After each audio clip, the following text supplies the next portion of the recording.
How do you know I did that? The little bird told me. The little bird told me. That comes directly from Ecclesiastes. A little bird told what you did. And so he's made everything beautiful in its time. He's made every delight beautiful in its time. And then we've already touched on the other part there. We won't know God's work. And then when we get over to 3:14, we'll get there in a second. I know there is nothing better than to rejoice and to do good in one's lifetime. So here you get next week's assignment I would like you to do. Read through Ecclesiastes, have a sheet of paper, and just look for the positive little things he says like this. Usually it'll be a one-verse thing. Because as people go through Ecclesiastes, they go, oh my gosh, this is a heavy book.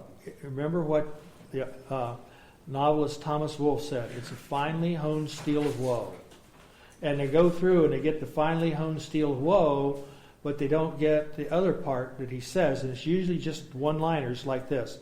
There's nothing better than to rejoice and do good in one's lifetime. Moreover, that every man who eats and drinks sees good in all his labor. It's the gift of God. 2 lines. So you're going to find several of those embedded in the book as you make your way through, in among the finely honed steel of woe. We're all going to die someday. Let's make sure we do everything for God that we can, and go to a lot of funerals. It'll give you way more perspective than it will going out to eat at a nice restaurant and going to feasting and whatever. So let's move on here. We've okay. Read through. That's it. Read through and write down all the positive things he says. Okay. Eileen did this a while back, I think. Okay. Oh, you shunned the assignment.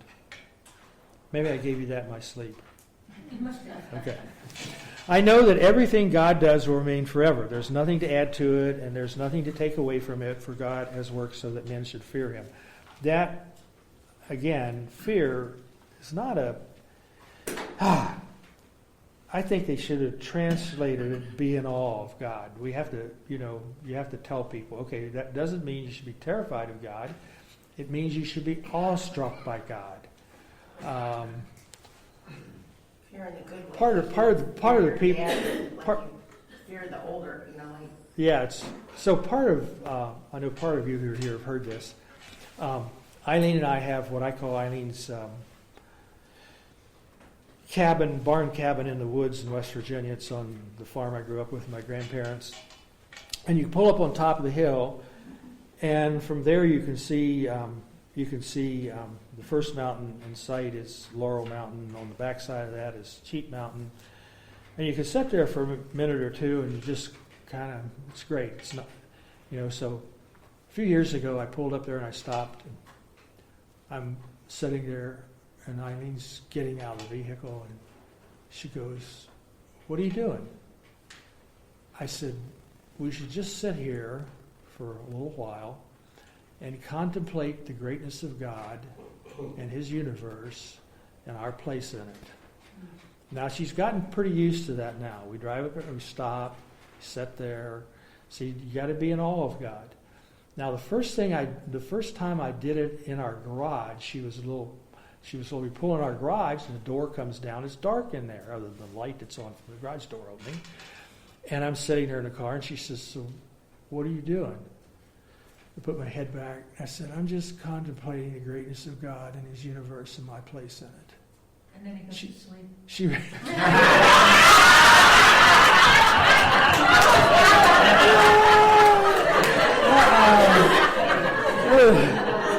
So that proves how God relaxes you and takes away all your worries and anxieties when you contemplate his awesomeness.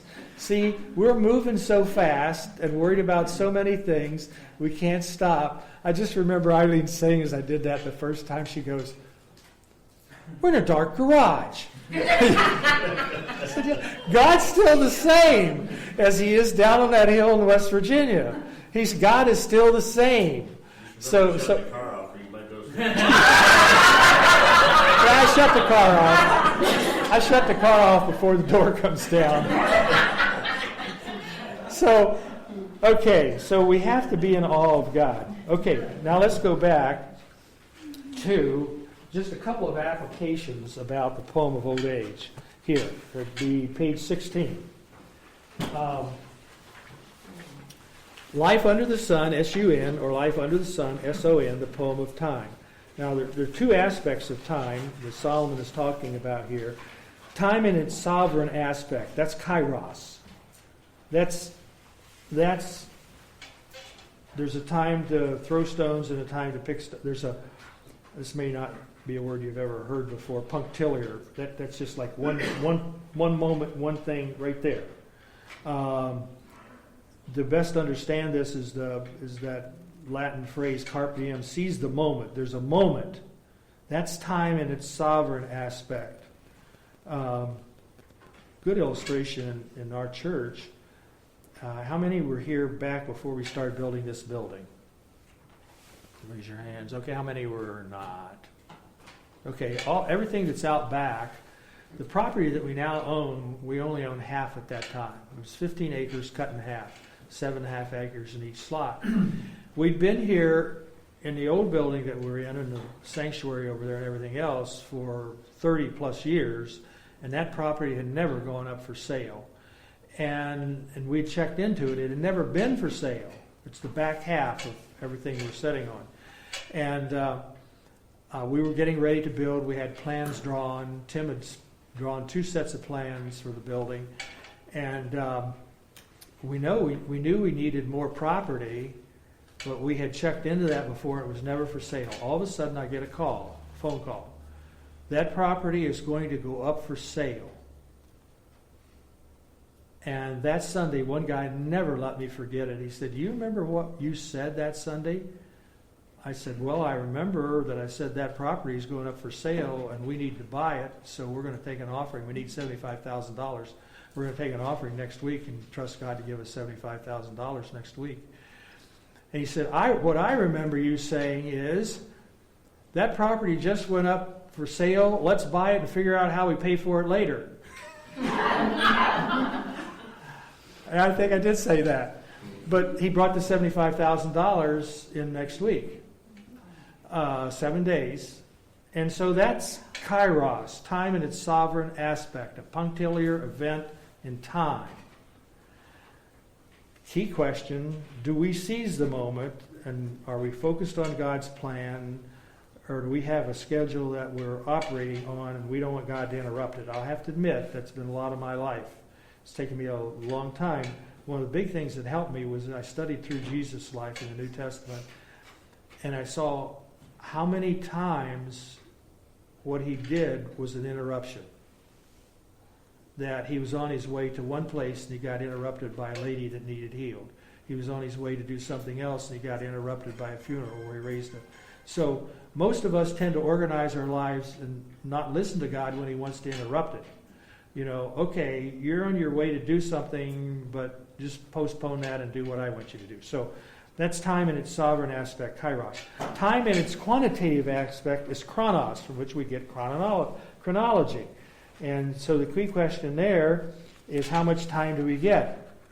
And so we get whatever time God has for us to do something. That's Ephesians 2, 8, 9, and 10, that we were created in Christ Jesus for good works, which he before ordained. Okay, 2 things. We weren't created to have a good time. We were created and go to house of feasting. We were created to do good works. You go read the passage, Ephesians 2, 8 through 10. And God has already made the plan for us. It's already pre-programmed. He has all these good works we're supposed to do. All we have to do is ask him. By the way, you can call the church office anytime, and if you were in another church, 1 million churches, you could call the church office, and they have something you can do. You know, every church has stuff that needs done. That's a place to start. I'll never forget the first time I went to Camp Carl. They just bought the camp, and they announced they're having these work days there in the evening. So I went out there to work, and the first job I got was painting these staining these windows. If you've ever been to camp, you've seen them. There's like those 9 or 10, 12 panes with that little mullion in the middle, and you got to use a stain brush. I was just like, I want to serve you, God, but this is but I'll do it. I'm going to do it. I'm going to stick with it. So I stuck with a stain until we were having something to eat, and somebody asked me what I did, and I said, well, I work for a tree company. He said, do you have a chainsaw? I said, oh, yeah, I have a chainsaw. I live with a chainsaw. Can you bring it next week? I was never so happy in my life. I got to put the paintbrush down. And I got to pick up my chainsaw, which I lived with. And I got to do something I knew how to do and something I enjoyed doing. And so, but you got to start somewhere. Usually God will start you somewhere where you don't like what you're doing too well. But He'll move you on as long as you don't just give it up. So time in its analytical aspect. Key question, is this the correct time for this event? Okay, now a couple exhortations here. Am I anywhere close on time? This is the next page, which would be page 17. This is really an outline. Okay. This is really an outline of Psalm 90. Psalm 90 is a great psalm on time because he talks in there. The psalmist says, teach us to number our days, that we may present to you a heart of wisdom. So there are four aspects of that psalm about time, and we have a typographical. It's not really typographical, it's where the machine decides it knows how to spell a word better than we do. So time is sent, it's spent. That should not be spenny or whatever it is. It's spent. We spend it like money. It's short, and it's sacred. So when you go to Psalm 90, you've got a lot of context in there and a lot of content, but that's what the psalmist is saying when he talks about teach us to number our days. Time is given to us. It's sent to us. It's a gift from God. We spend it like money. Once it's gone forever. It's short. It doesn't last very long. We have a short momentary life on this planet, and it's sacred. It's not secular. Time is sacred. In fact, I wrote down somewhere here. Oh, here we are. The kind of things that we talk about time. We say something is a waste of time. Time got away from me. Time slipped away. I'm killing time. It's an idea whose time has come. So we have little quips of all kinds about time. So here's some quotes on page 18 by guys who did pretty well serving God. These are quotes by Dawson Troutman, founder of the Navigators, and they're reiterated by Chip Ingram in a book he wrote, which I can't remember the title of at the moment. As we're using our time for God and evaluating our time, the good is the enemy of the best. We can do a lot of good stuff, but it's not the best stuff to be doing. And we have to sort through that. Am I doing the best thing I can be doing, or I'm just doing a good thing? It's not that evil is the enemy of the best. I haven't made any choices lately not to go to a strip joint, or that hasn't been my problem. My problem is I got a half a dozen things I can do for God, and which one's the best? I could do a good thing, but I want to do the best thing. And so the good is the enemy of the best. Quote from Dawson Troutman, founder of the Navigators. The urgent, or the immediate, and this is not crow, it's crowd, will crowd out the important.